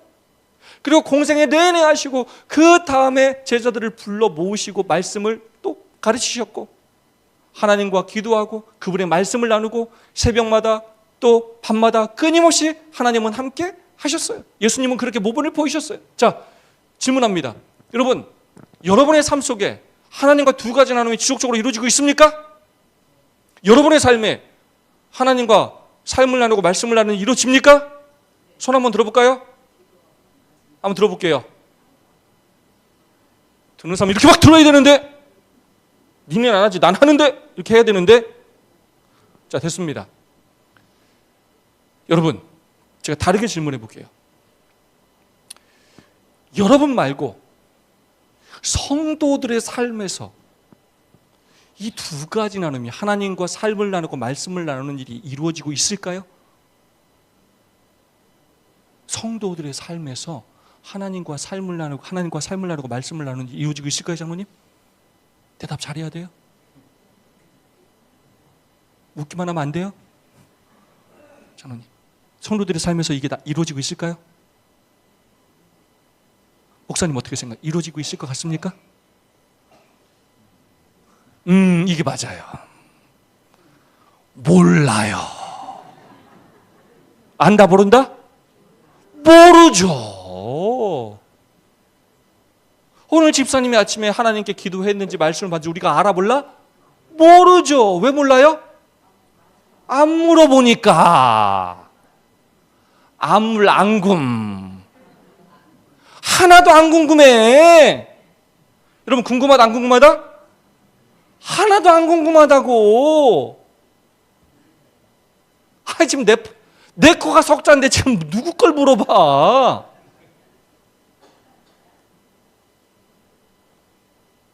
우리 재림교회는요, 이런 걸 물어보지 않아요. 물어보면 이상해. 오늘 장로님 기도하셨습니까? 나한테 이런 거 왜 물어보지? 기분 나쁘게? 우리 이런 거 물어본다 안 물어본다? 안 물어봐. 우리는 언제 물어보냐? 언제 방문 가냐? 안식일에 교회 안 나올 때. 그때 방문 가.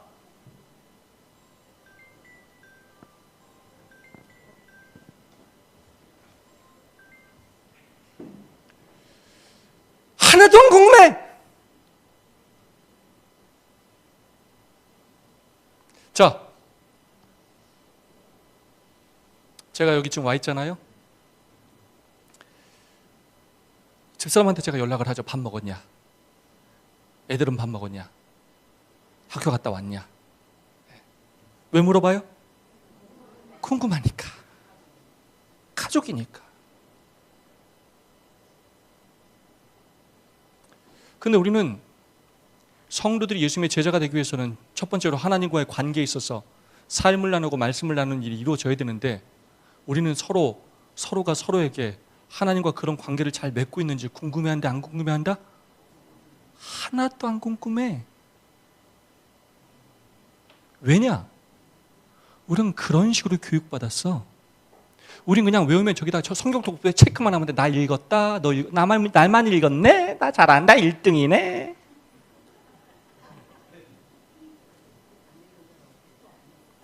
안 읽은 사람은 표도 안 해. 집사람 아유 쟤네 책도 안 읽고 아유 표도 안 해. 나만 표해 맨날.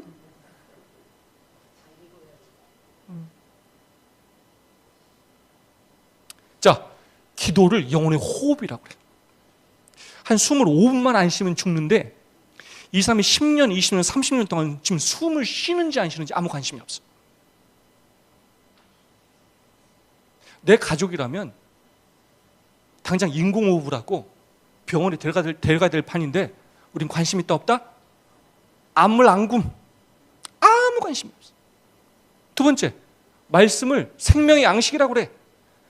밥을 안 먹으면 죽는데 지금 하나님의 말씀을 지금 몇십 년 동안 먹는지 안 먹는지 관심이 있다 없다? 아무 관심이 없어. 우린 뭐만 관심이 있다고? 안식일에 교회 안 오는 것만 문제가 있어. 이 사람이 무슨 고민이 있는지, 무슨 기도 제목이 있는지, 무슨 아픔이 있는지 관심이 있다 없다? 없어.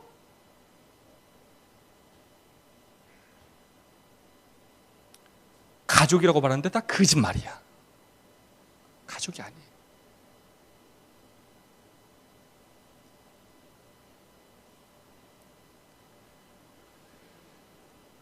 심각한 문제. 자, 재림교인이 1년 만에 지금 우리가 80%가 이탈한다고 그랬죠? 80%가 교회를 떠나. 왜 떠나느냐? 우리 재림교회 들어오고 나면 알아서 살아남아야 돼.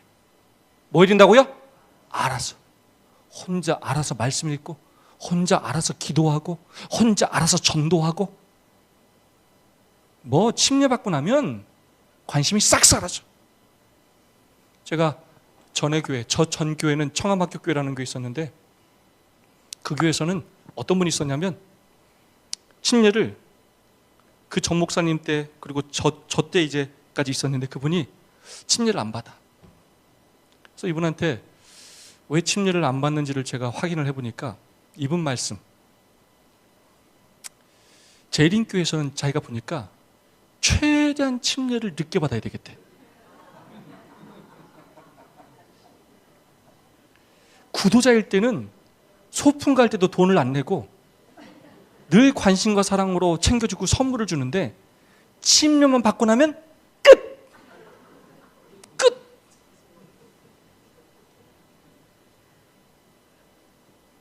우리 교회를 꿰뚫어봤어.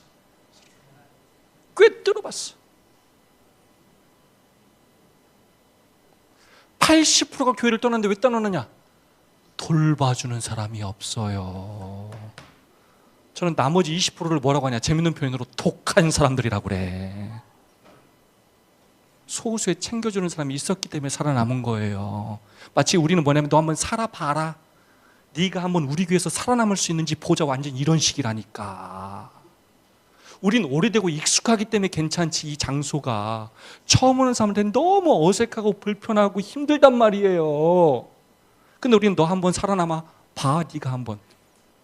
네가 이 교과 네가 한번 공부해 봐.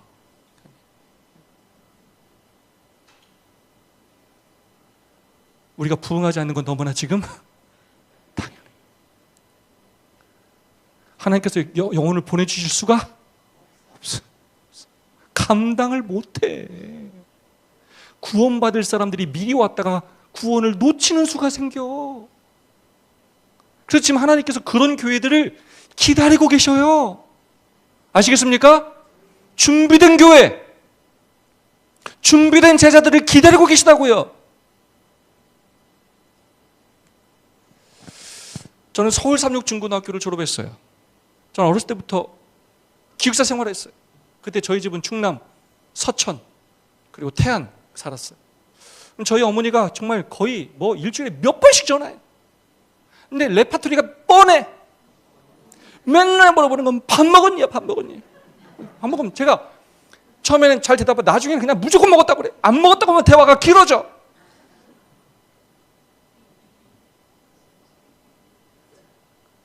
그만 물어보라고 맨날 물어봐. 근데 저도 커서 자녀를 낳고 살아보니까 제 딸이 한산 기숙사에 살았었는데 저도 맨날 똑같아. 전화하면 밥 먹었냐? 이렇게 물어봐. 나도 별 수 없더라고요.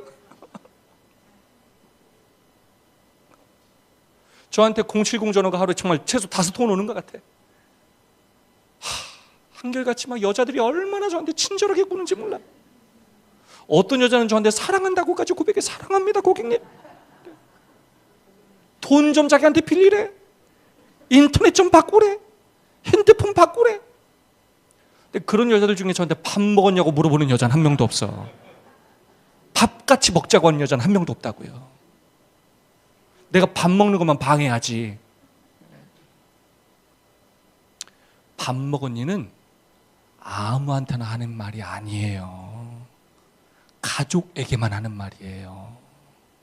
진짜 가족. 그래서 여러분 밥 많이 먹으셔야 돼. 같이 진짜 뭐가 되려면 가족, 식구가 같이 밥 먹는 사람이에요.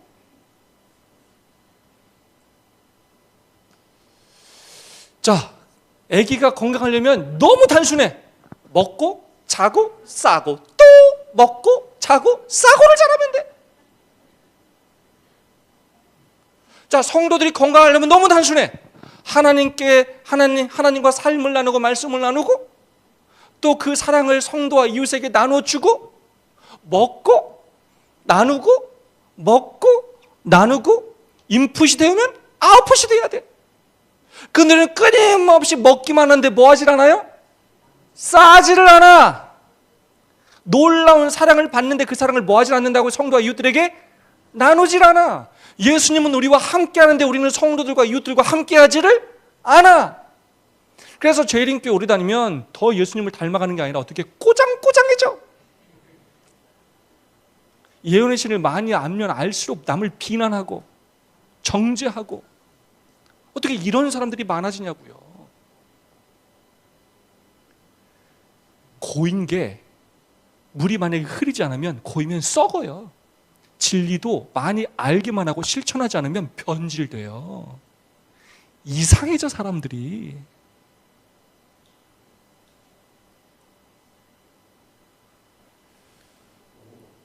자, 우리는 이 나눔이 이루어져도 서로 챙겨주고 있는가 고민해 봐야 합니다. 일반 국민들의 외로움 비율은 55%인데 반해 교회를 다니는 사람들도 무려 46%가 외로움을 느끼고 있다.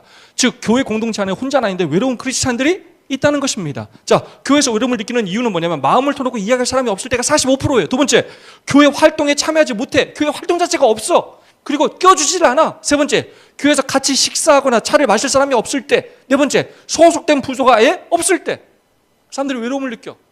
그리고 80% 정도는 그 외로움 때문에 1년 만에 6개월 만에 교회를 다 뭐 한다고요? 떠나. 너무나 자연스러워요. 자, 제가 정말 오랜 기간 연구하면서 깨달은 내용은 뭐냐면 우리 재림교가 우리가 가진 진리와 열심히 예배에 부응하지 못하는 첫 번째 이유는 뭐냐면 바로 개인주의예요. 뭐라고요? 개인주의. 자, 교회라는 말, 에클레시아라는 말 자체가 뭐냐면 불러냄을 받은 무리라는 복수예요. 교회는 뭐라고요? 공동체야. 첫 번째 무슨 공동체? 운명 공동체. 또 무슨 공동체? 사명 공동체. 그런데 그 남은 교회로 우리를 하나님께서 부르셨는데 여전히 우리는 어떻게 신앙한다고요?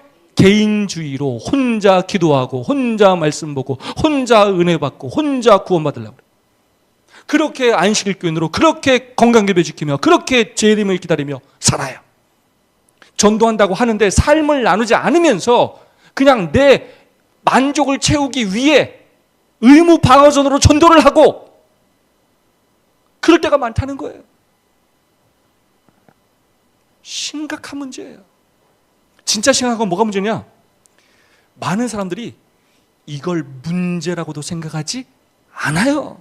우리 재림교회가 가장 많이 강조하는 게 뭐냐? 개인 전도, 개인 말씀 묵상, 개인 기도예요. 이걸 뭐로도 생각하지 않는다고요? 문제라고 인식하지도 않아요. 아까도 말했지만 예수님의 삶은 무화적이고 이타적인 삶을 사셨어요. 자, 예수님께서 그때 제자들도 여전히 하나님을 섬기고 살았어요. 근데 개인주의 삶을 살았어요. 그런 제자들을 부르셔서 신앙이란 그런 것이 아니다. 신앙은 첫 번째로 누굴 섬기고? 하나님을 섬기고, 두 번째 누굴 섬기고? 성도를 섬기고, 너희들 서로 섬겨야 한다. 세 번째 누굴 섬기고? 너희가 함께 누굴 섬겨야 한다? 이웃을 섬기는 게 그게 하나님을 올바로 믿는 것이라는 것을 가르쳐주기 위해 이 땅에 오셨어요. 개인주의적이고 이기적인 삶을 사는 그들에게 예수님처럼 무화적이고 이타적인 삶을 살도록 제자들을 훈련시키신 거예요. 그게 제자 훈련이에요. 그 방식이 소그룹이고, 이해되시겠죠? 자, 그래서 예수님께서 어떤 방식을 택했냐? 자, 둘씩 보냈어요. 12제자를 부르셔서 둘씩 보내고, 12를 불렀는데도 12를 또 몇 명씩 나눴다고요? 둘씩 70인을 불렀을 때도 몇씩 짝지었다고요? 둘씩 짝지어서 모세와 아론, 바울과 실라 다 둘씩이에요. 신앙의 기본 단위를 둘러 두셨어요. 두 사람의 땅에 삽심하여 무엇이든지 구하면 두세 사람의 내 이름으로 모인 곳에는 너희와 함께 하겠다. 사랑과 관계의 기본 단위를 둘러 주셨어요. 서로 사랑하고 서로 우애하고 서로 먼저 서로 마음을 같이 끊임없이 서로 사랑하게 하셨어요. 그래서 예수님께서 어떤 모범을 보이셨느냐? 하나님과 삶을 나누고 말씀을 나누는 일이 원활하게 이루어지게 하는 방법으로 첫 번째로 사용하신 제자 훈련의 방법은 뭐냐면 둘씩 짝지으신 거예요. 개인주의를 없애고 예수님처럼 무화적이고 이타적인 삶을 살도록, 함께 하나님을 섬기고 둘이 서로를 섬기고 함께 이웃을 섬기도록 처음으로 만든 그 단위, 조직이 뭐라고요? 멘토예요. 여기서 멘토는 멘토와 멘티가 아니라 멘토와 멘토로 상호 동등의 개념으로서 그 둘이 서로 섬기도록 만드셨어요. 자, 왜 둘씩 부르셨는가? 왜 멘토가 필요한가? 이거 너무 중요합니다. 다 함께 읽어보겠습니다. 예수께서는 시작.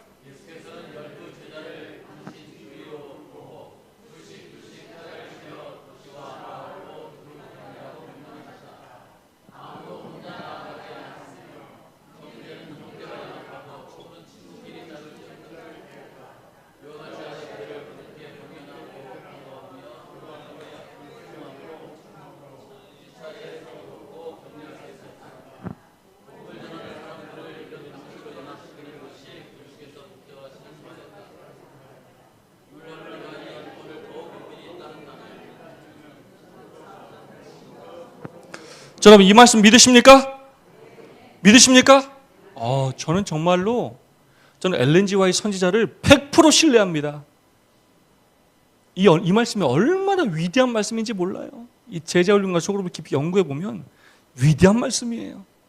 저는 제가 목회 22년 차인데, 저는 처음에는 전도사를 했고, 두 번째 교회에서는 7년 동안 단독 목회를 했고, 세 번째 교회에서는 제가 담임 목사였고, 부목사 전도사가 제 밑에 있었고, 제가 또 다음 교회에서는 또 혼자 단독 목회를 했고, 지금은 제가 담임 목사고 제 밑에 부목사고 전도사가 또 있어요.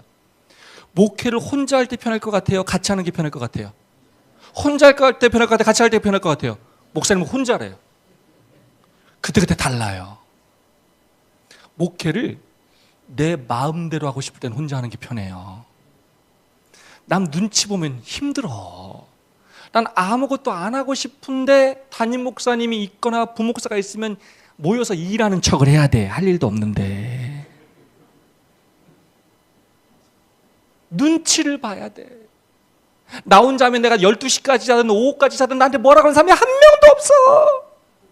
내 마음대로 니나노하고 살 수 있어. 근데 내가 일을 많이 하고 싶은데 함께 일할 사람이 없을 땐 뭐예요? 힘들어. 그땐 좀 동역자가 있으면 좋겠다라는 마음이 들어요. 자, 예수님께서 왜 둘씩 작전했나? 첫 번째 이유는 뭐냐면 견제하기 위함이에요. 뭐라고요? 견제하기. 사람은 혼자 있을 때 죄를 지을 확률이 굉장히 높아요. 하와가 아담을 떠났을 때 죄를 졌어요. 반드시 누군가 옆에서 도와주는 사람이 필요해요. 곁길로 가지 않도록 붙들어주는 사람이 필요하다고요. 그래서 예수님께서 몇씩 짝졌다고요? 둘씩 짝지었어요. 두 번째, 연합하기 위함이에요. 아무도 혼자 나가지 않았어요. 이건 단순히 지금 집 방문을 말하는 게 아니에요. 삶의 기본 단위로 둘을 짝지어줬다고요. 형제는 형제와 연합했고요. 친구는 친구끼리 짝을 지어서요. 날마다 서로 권면했고요. 날마다 서로 기도했고요. 약점을 보충해주고요. 그렇게 돕고 격려하면서요. 그렇게 복음을 전했다는 거예요. 자, 중요한 말씀이에요. 이런 방식으로 연합시키는 것이 구주께서 뭐 하신 거라고요? 목적하시는 바였고, 자, 중요합니다. 오늘날 우리가 이 모본을 더욱 엄밀히 따른다면 중요해요. 더욱 엄밀하게 따른다면, 자, 전도사분 중요해요. 훨씬, 여러분 그냥 성공이 아니에요. 훨씬 더 성공을 거둘 것이다. 아멘입니까? 그냥 성공이 아니에요, 지금요. 어떻게 성공한다고요? 훨씬 더. 그 20명 교회 못해요? 10명 교회는 못해요? 30명 교회 못해요? No problem. 우리한테 지금 교회 인원이 부족해서, 대단한 자금이 부족해서, 교회 건물이 안 좋아서 교회가 부흥하지 않는 게 아니에요. 선지자의 말씀과 예수님의 모본에 순종하지 않기 때문이에요. 어려워요, 저거? 복잡해요? 하나도 안 복잡해요. 진리는 늘 단순하고 쉬워요. 예수님은 늘 가까운 곳에 진리를 두셔요. 예수님이 어려운 거를 시키고 우리한테 구원을 요구한다면 우리 구원받을 사람 없어요. 기독교인이 0.4%인 여호와 증인이 일본에서 급성장을 한 경우가 있어요. 자, 한 선교사에 의하면 지금 여호와 증인의 신도가 일본에서 몇 명이냐면 49만 명이에요. 와, 정말 기가 차죠. 우리 120년 됐는데 한국에서 지금 이제 교회 나오는 교인이 4만 명 조금 더 되는데 출석 관리가 7만 명이 안 되고, 근데 여호와 증인이 일본에서 49만 명이라. 근데 조사해봤더니 왜 그러느냐? 자, 그 가운데 놀라운 건 19만 명 정도가 둘씩 짝져서 날마다 전도를 해. 와, 몇만 명이요? 19만 명이. 그럼 49만 명 중에 몇 프로예요? 그냥 5분의 2. 와. 어제도 말했지만 재림교 6개월 다닌 거와 여호와 증인 6개월 다닌 건 하늘과 땅 차이가 나. 그 사람들은 교회 오자마자 둘씩 짝지어가지고 방문하는 법, 전도하는 법을 배워서 날마다 나가서 활동을 해야 돼. 그리고 일주일에 2번 집회가 있어요. 주중 집회가 있고 주말 집회가 있어. 그럼 그때마다 와서 다 보고를 해야 돼. 무슨 활동을 했는지. 자, 이게 부흥할 수밖에? 우리 교회는 뭐만 하냐면 와서 다 뭐 하기만 하냐? 앉아있기만 해. 다 뭐 하고만 가냐? 아멘만 하고 가. 근데 우리 교회는 아멘도 이제 안 한대. 재림교회는 아멘도 안 해 이제. 이렇게 훈련시키니 성도들이 영적으로 성장할 수가 없어. 뭘 배운 적이 있어요? 정규예배 시간엔 가만히 앉아만 있다 가는데, 그리고 배우려고 하는 사람들은 다 나중에 특별한 시간 불러서 자꾸 가르치려고 하는데 어떻게 교회가 변할 수 있냐고요. 삶을 나누는 시간도 없고 말씀을 나누는 시간도 없고 운명 공동체가 될 시간도, 사명 공동체가 될 시간도 없는데 어떻게 지금의 이 구조 속에서 교회가 변화되고 부흥을 할 수 있겠냐고요. 그런 방법을 쓰면 누가 나한테 좀 가르쳐 달라고, 배우게.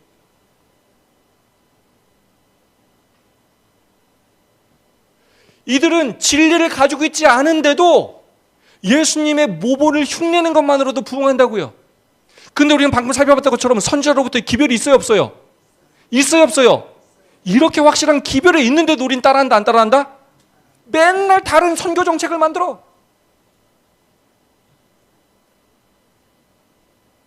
대단한 새로운 선교 정책이 교회를 변화시키는 게 아니에요. 기본을 잘 갖춰야 돼요. 모든 성장하는 조직의 특징은 조직이 간결하다는 거예요. 단순하다는 거예요. 그래서 다단계가 성공하는 거예요. 몰몬교, 신천지 다 마찬가지예요. 이 사람들은 철저히 조직적으로 일해요. 시간상 빨리빨리 넘길게요. 자, 우리도 히센저라고 저거 했어요. 히센저. 제가 2010년도에 저거 했던 거 기억나요. 우리 교회 다 저거 옷 입고 막 안식으로 우리가 뭐 했냐면 전도지를 몰래 아파트 우편함에 꽂고 도망오는 일을 했어요. 아파트 문 밑에 던지고 놓고 하고 도망오는 일을 했단 말이에요. 교인들이 문 열까 봐.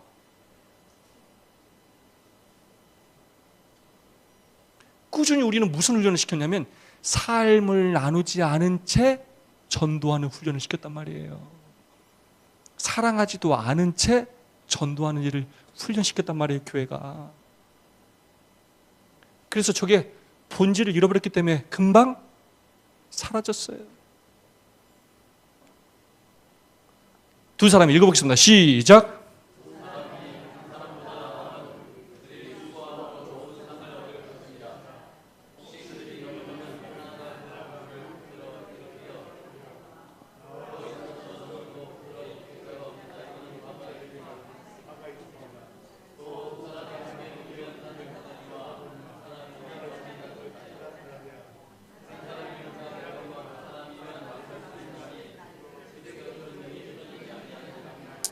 이 말씀은 너무나 중요한 말씀이에요. 자, 두 사람이 한 사람보다 나음은 그들이 수고함으로 좋은 상을 얻을 것임이래요. 자, 무슨 말이냐? 혹시 하나가 넘어지면 그 하나가 동물을 붙들어 일으키는 게 뭐냐? 이게 수고함이에요. 일어나셨네, 진짜로. 이렇게 수고한 것만으로도 뭘 주겠다고? 좋은 상을 얻겠다는 거예요. 구원받는 게 어려운 게 아니라는 거예요. 우리가 옆에 있는 성도를 뭐 하는 것만으로도 일으켜 세우는 것만으로도 우리에게 뭘 주시겠다고? 좋은 상을 주시겠다는 거예요. 그 다음 말씀 잘 들으세요. 홀로 있어 넘어지고 붙들어 일으킬 자가 없는 자에게는 뭐가 있겠다고요? 장로님이 넘어졌을 때 장로님도 넘어질 수 있어요, 없어요? 있어, 누구나 다. 그때 낙심했을 때 붙들어 일으킬 사람이 없을 때 이렇게 40년 50년 교회 신앙을 했어도 구원받지 못할 수도 있다는 거예요. 자, 두 사람이 함께 누우면 뭐 하다고요? 따뜻해. 열이 나기 때문에 따뜻해. 근데 한 사람은 따뜻할 수가 없어. 혼자 열이 나지만 금방 열이 식어버려. 그 다음 말씀 중에요. 한 사람은 패하겠거니와. 이게 단정형이야. 패할 수도 있다. 패할지도 몰라가 아니에요. 한 사람은 그냥 뭐 한다고요? 패해요. 혼자는 신앙생활을 할 수가 없어요. 그럴 거면 교회라는 공동체가 필요하지가 않아요. 하늘나라는 혼자 사는 세상이 아니에요. 한 사람은 패해요. 두 사람은 뭐 할 수 있고? 맞설 수 있고. 삼겹줄은 뭐 하지 않는다고요? 끊어지지 않는다는 거예요. 제가 이번 주에 세겹줄에 대해서 끊임없이 앞으로 얘기할 겁니다. 사랑의 기본 단위가 둘이에요. 아담과 하와가 서로 사랑할 때 새로운 생명이 탄생한 것입니다. 사람이 혼자 할 수 없는 두 가지가 있는데 하나는 결혼이고 하나는 그리스도인이 되는 것이라고 폴 트루이니가 얘기했어요. 자, 그리스도인은 절대 혼자 될 수가 없어요. 반드시 공동체 안에 소속돼서 함께 하나님을 섬기고 함께 성도를 섬기고 함께 이웃을 섬길 때만 진짜 뭐가 된다고요? 그리스도인이 되는 것이고 제자가 될 수 있고 제자를 삼을 수 있는 거예요. 지금 우리 교회 안에 있는 개인주의적인 신앙의 뿌리를 다 뽑아야 돼요. 골방에서 얼마든지 기도하시라고. 그건 골방에서 하시고 교회 왔을 때는 뭐 하기 위함이라고요? 섬기러 오는 거예요. 혼자서는 예수님을 따를 수 없다. 공동체는 영적 성장을 위한 인큐베이터와 같다. 우리 모두가 인큐베이터 안에 있는 거예요. 서로가 서로를 돌봐줘야 합니다. 서로 사랑해줘야 합니다. 그래야만 우리는 영적으로 성장할 수가 있다는 것입니다. 두 마리의 말이 함께 들어올 때 힘이 3.4배나 증가합니다. 혼자 할 때하고는 비교할 수가 없다는 거예요. 150만 명 희생당한 아우슈비츠 포로수용소의 사진이에요. 1945년 해방되던 날 찍은 사진인데 그들이 죽음의 장소에서 살아남은 이유에 대해서 인터뷰를 했더니 그들이 다 뭐라고 대답했냐면 건강해서 더 잘 먹어서가 아니었다고 합니다. 그들에게 친구가 있었대요. 힘들고 외로울 때 정말 죽고 싶은 심정이 들었을 때 손을 붙잡아주고 격려해주고 위로해주고 기도하는 사람이 있었던 사람들은 놀랍게도 살아남았고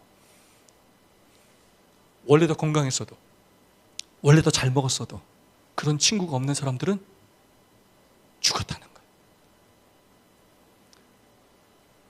교회도 똑같습니다. 신앙생활은 절대로 혼자 할 수 있는 게 아닙니다.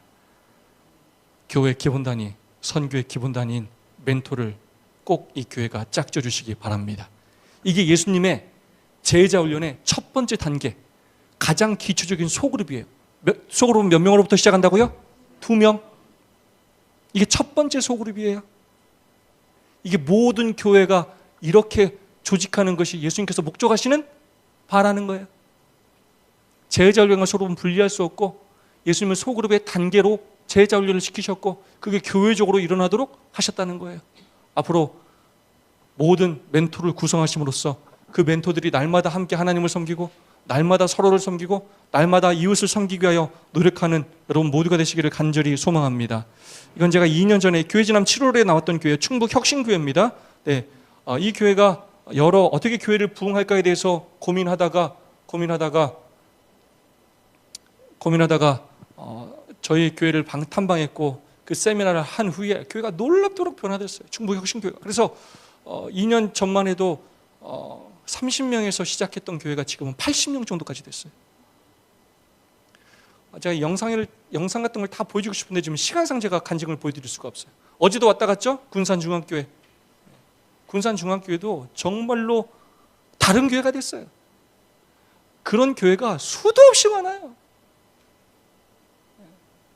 이 원리를 적용하고 예수님의 방법을 뭐한 것만으로도, 다른 것만으로도 성도들을 조직해주고 서로 사랑하게 하고 서로 삶을 나누고 말씀을 나누게 하는 것만으로도 성도들은 뭐 한다고요? 성장해.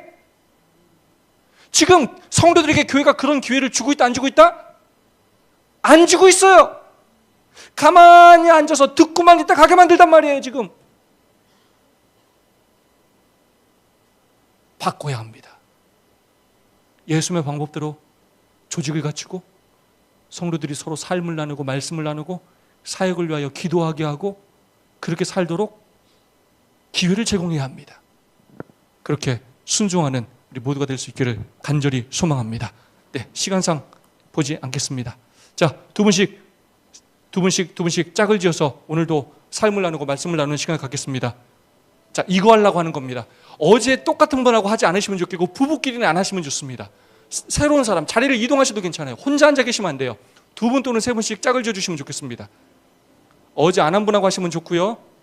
자리를 좀 옮기셔도 됩니다. 좀 더 자유롭게, 내가 평소에 얘기를 못 해봤다 하시는 분하고 하시면 더 좋습니다. 내가 평소에 얘기를 못 해봤다. 자리 좀 옮기셔도 돼요. 저쪽 지금 가장자리에 계신 집사님들께도 어느 분들이 2분이 가시면 좋겠어요. 지금 일부러 우리가 노력해야 합니다. 자, 첫 번째로 오늘 삶의 감사의 제목을 나눠주시고, 두 번째로 오늘 말씀 가운데 받은 은혜 그리고 결심을 나누시면 되겠습니다. 기도는 하지 않으셔도 됩니다. 기도는 같이 하도록 하겠습니다.